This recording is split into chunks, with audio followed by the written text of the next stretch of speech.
With what happened in Lagos, Tinubu has elevated dictatorship and Yoruba tribal supremacy.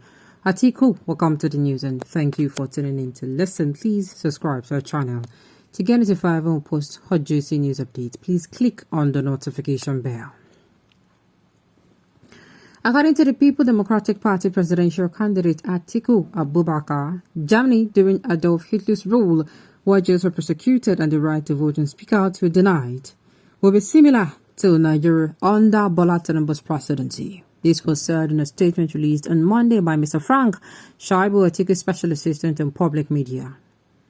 According to Sahara reporters, they claimed that the Lagos governorship election, when it was stated that thugs asked people who were not going to vote for the All Progressive Congress to go home, was just a taste of what was to come under a Tinubu administration.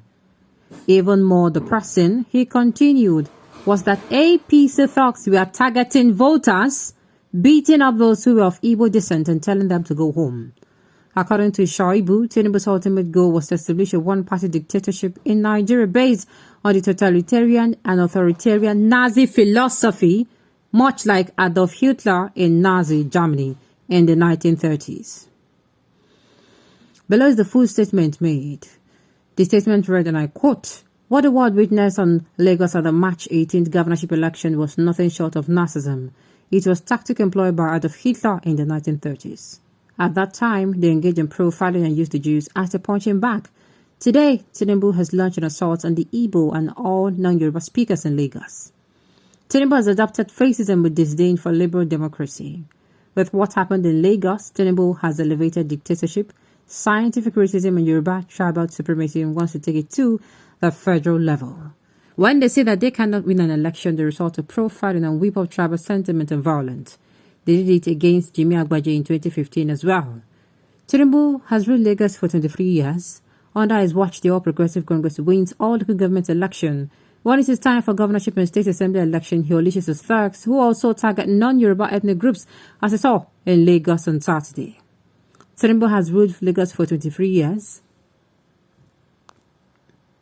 Okay. Those that resisted the talks were beaten. This is how he maintained the grip on the state and has turned it into a one-party state. It is what Tinubu plans to bring to the center, a Nazi style of leadership that will make Nigerians view the past military dictatorship of Sani Abacha with nostalgia. May God save us. Now, the thing is, the elections has come and gone. This is exactly what a lot of people were fighting against, if you ask me. They were fighting against this thing. They were saying Tinubu pocketed Lagos State. That imagine a man who ruled Lagos State since 1999. When he left office, he's still, he's still, what's it called, ruling. Sure that, he's still ruling in the state indirectly. And believe you me, it doesn't make sense. In fact, it rubbishes democracy. It rubbishes democracy. I know some people who will come out and say, oh, those he put were good at this. No matter how you put it, no matter how you say, oh, those he put, they were good at this, it rubbishes democracy. Allowing the people's mandate to stand, shows that the government is a government of the people, by the people, and for the people, not forcing, a certain person on them. It doesn't make sense. And the thing is, like I said, for this reason, a lot of people came out and said, no, they were going to come out and vote him out until, the threat came out. And apart from the threat, the fact that INEC, you are going to, risk your life, go out, cast a vote, INEC will still rubbish it. And the thugs, and then you remember what happened at 2020, last time, and you are like, is it even worth it? Should I not just sit down in my house, and watch these people, from the television? Is it really worth it? And the thing is, it is wrong from top to bottom. It is wrong. It is wrong, but there are people who view it as right, and it is not okay. It is not in any way okay. At all. It is not in any way okay at all. All right, now. Okay. Now, let me say this.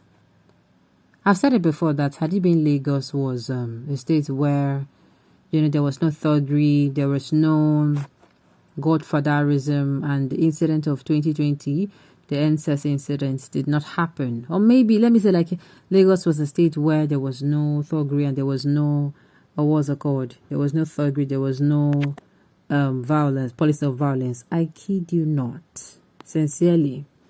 Somebody will not need to come out and, you saw what happened before the election day proper. He was going from state to state. He was going from place to place. We've seen videos of him going from place to place, doing things that he has never done before. All this was not necessary. If you had done well, believe you me, he was just going to, just rewind, as in replay everything that he has done, and the people will just vote for him. But alas, the godfatherism is choking him. It's restricting him to what he can do. And this is what the people wanted to remove and put somebody who would truly come in and do the will of the people. Somebody who will come in and know that, look, the people put me here and they have the ability to remove me if I do not perform or deliver my mandate. Well, Lagosians, brace up. We're going to brace up, They're going to keep, doing what is right until you get it right. As Nigerians, we keep electing leaders who are going to come and represent the people well, come what may. Alright, on this note, you've come to the end of the news. We say thank you for tuning in to listen. Until I come your way next time, enjoy the rest of your day.